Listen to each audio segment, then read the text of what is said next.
जी अस्सलाम वालेकुम क्लास, कैसे हैं आप सब? ठीक है। वालेकुम सलाम सर। तो इससे पीछे वाले लेक्चर में हमने पढ़ा था बेटा कंबाइनेशन ऑफ कैपेसिटर इन पैरेलल, उसी से रिलेटेड लॉन्ग क्वेश्चन है। आज हमने पढ़ना है कंबाइनेशन ऑफ कैपेसिटर इन सीरीज। अब कैपेसिटर आप सब जानते हैं क्या है, इलेक्ट्रॉनिक्स डिवाइस है जिसमें हम बेटा चार्ज स्टोर करते हैं। अगर हम इसे सीरीज में लगाते हैं तो इसका क्या वर्किंग प्रोसीजर होगा, तो क्या सारा हम आज के लेक्चर में डिस्कस करेंगे। क्या करेंगे सीरीज में, कैसे लगाएंगे बेटा। ये कैपेसिटर C1 है, ये पहला कैपेसिटर है, ये दूसरा और ये तीसरा। आपके ज़हन में ये बात होनी चाहिए कि हर कैपेसिटर की कैपेसिटेंस डिफरेंट होती है। ऐसे इस तरीके से बनाया जाते हैं कि हर कैपेसिटर की कैपेसिटेंस डिफरेंट हो। अब हम क्या करेंगे कि जो लेफ्ट साइड पे पहला कैपेसिटर है, इसकी लेफ्ट प्लेट को हमने किसके साथ कंबाइन यानी कनेक्ट किया हुआ है with the help of the conducting wire, battery के पॉजिटिव टर्मिनल के साथ हमने कनेक्ट किया। आप सबको पता है इलेक्ट्रोमैग्नेटिक इंडक्शन, एक दफा फिर रिपीट कर देता हूँ, इलेक्ट्रोमैग्नेटिक इंडक्शन का ये मतलब है। देखिए अब ये दोनों प्लेट्स पहले क्या थी, न्यूट्रल थी ना। हमने कैपेसिटर में पढ़ा हुआ है कि जब हम कैपेसिटर को क्रिएट बनाते हैं तो क्या होता है, दो न्यूट्रल प्लेट्स को बैटरी के साथ कंबाइन करते हैं, जिसकी वजह से उन पे क्या आ जाता है बेटा, चार्ज आ जाता है।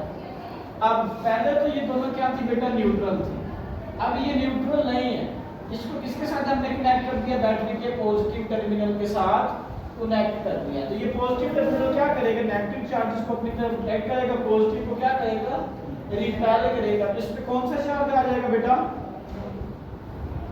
पॉजिटिव को तो रिपेल कर रहा है, नेगेटिव को अट्रैक्ट कर रहा है, तो कौन सा चार्ज आएगा बेटा, पॉजिटिव चार्ज इस प्लेट पे आ जाएगा। अब बात करते हैं इस दूसरी प्लेट की। इलेक्ट्रोमैग्नेटिक इंडक्शन के मुताबिक अगर न्यूट्रल बॉडी, अब ये न्यूट्रल है और ये कौन सी बॉडी है, चार्ज है। अगर हम न्यूट्रल बॉडी के करीब एक चार्ज बॉडी लेके आते हैं तो चार्ज बॉडी के जो करीब वाला एंड होता है उस पे अनलाइक चार्ज, जो दूर वाला एंड होता है उस पे लाइक चार्ज। तो ये कौन सा बेटा, ये चार्ज बॉडी है, इसके करीब न्यूट्रल बॉडी है, तो इसके करीब वाले एंड पे अनलाइक चार्ज डेवलप हो जाएगा यानी नेगेटिव हो जाएगा, और दूर वाले एंड पे पॉजिटिव चार्ज। करीब वाले एंड पे अनलाइक चार्ज और दूसरे पे अनलाइक दूसरे पे लाइक चार्ज डेवलप हो जाएगा। अगेन बात रिपीट करता हूं, हमने इस टर्मिनल को बैटरी के पॉजिटिव टर्मिनल के साथ कनेक्ट किया, इस पे बैटरी की वजह से कौन सा चार्ज आ गया, पॉजिटिव।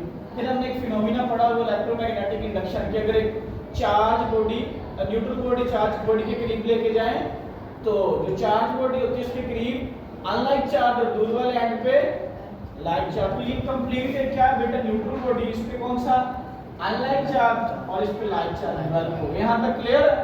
चलिए अब दूसरे प्रोसीजर पे आप देखिए, इस प्लेट को हमने किसके साथ कनेक्ट किया हुआ बेटा, नेगेटिव टर्मिनल के साथ। तो बैटरी का नेगेटिव टर्मिनल क्या करेगा, नेगेटिव चार्ज को रिपेल करेगा और पॉजिटिव चार्ज को अपनी तरफ अट्रैक्ट करेगा। इस पे कौन सा चार्ज आ जाएगा, इस प्लेट पे, इस कैपेसिटर की राइट वाली प्लेट पे कौन सा चार्ज आ जाएगा बेटा, ये नेगेटिव है, नेगेटिव तो रिपेल कर रहा है, पॉजिटिव को यहां से निकाल रहा है तो नेगेटिव चार्ज आ जाएगा। फिर वही इलेक्ट्रोमैग्नेटिक इंडक्शन के प्रोसीजर के मुताबिक करीब वाले एंड पे अनलाइक चार्ज, ये नेगेटिव है तो यहाँ पॉजिटिव, और दूर वाले एंड पे लाइक चार्ज, ये नेगेटिव है तो ये भी नेगेटिव। तो बताएं इस पे चार्ज डेवलप हो गया, ठीक है। अगर चार्ज डेवलप हो गया, यहाँ positive negative positive negative positive negative, तो चार्ज डिफरेंस भी हो गया। अगर चार्ज डिफरेंस हुआ तो पोटेंशियल डिफरेंस भी हो गया, पोटेंशियल डिफरेंस होता तो इलेक्ट्रिक फील्ड क्रिएट हो जाता। आपने पीछे वाले हमने लेक्चर में ये पढ़ा था कंबाइनेशन ऑफ कैपेसिटर इन पैरेलल, उनमें क्या होता है बेटा, वोल्टेज सेम होती है, चार्जेस क्या होते हैं, डिफरेंट होते हैं। अब इसमें चार्जेस सेम होंगे, वोल्टेज क्या होंगे बेटा, डिफरेंट हो गई है, उसके रिवर्स में। तो आपने याद रखना है चार्जेस क्या होंगे बेटा, सब सेम होंगे। Q1 = Q2 = Q3 = Q। सारे चार्जेस क्या होंगे बेटा, जो बैटरी चार्ज प्रोवाइड करेगी वो सब पे होंगे। अगर बैटरी 10 कूलम चार्ज प्रोवाइड करती है तो हर कैपेसिटर पे क्या होगा बेटा, 10 कूलम ही चार्ज होगा। चलिए, और मैं पहले ही बता चुका हूँ वोल्टेज क्या होगा, यहाँ डिफरेंट होगा। तो जो बैटरी का मैं कहता हूँ 12 वोल्टेज है तो वो डिवाइड होके तीनों कैपेसिटर पे जाएगा, 4 4 या 3 3 जैसे भी। तो V is equal to V1 plus V2 plus V3। आप सब जानते हैं, हमने कैपेसिटर वाले टॉपिक में पढ़ा था Q is equal to CV। यहाँ से अगर हम V की वैल्यू निकालें तो C मल्टीप्लाई और उधर जाके क्या हो जाएगा, डिवाइड हो जाएगा। तो V इज इक्वल टू क्या आ जाएगा बेटा, Q ओवर C। अब हम अगर वोल्टेज V1 है, चार्ज सेम है, चार्ज आपने नहीं चेंज करना है, चार्ज सब पे क्या होगा बेटा, Q चार्ज होगा। सब पे कौन सा चार्ज होगा, देखिए मैंने Q1 तो नहीं कहा, मैंने Q Q Q सब पे Q रिप्रेजेंट किया होगा, चार्ज सेम होगी। अगर V1 है तो capacitance C1 charge same, V2 है तो capacitance C2 charge same, V3 है तो कैपेसिटेंस C3 चार्ज सेम। इस V की जगह मैंने क्या पुट किया बेटा, Q over C। Q Q और Q कॉमन ले सकते हो बेटा, तो ये सब में सेम है तो Q कॉमन ले लिया। बेटा बचा 1 over C1 plus 1 over C2 plus 1 over C3। Q से क्या हो जाएगा बेटा, कैंसल आउट हो जाएगा, तो क्या बचेगा 1 ओवर C। अब मैंने यहाँ इक्विवेलेंट कैपेसिटर का वर्ड यूज किया, इससे पीछे हमने क्या वर्ड यूज किया था बेटा, बताएं जल्दी।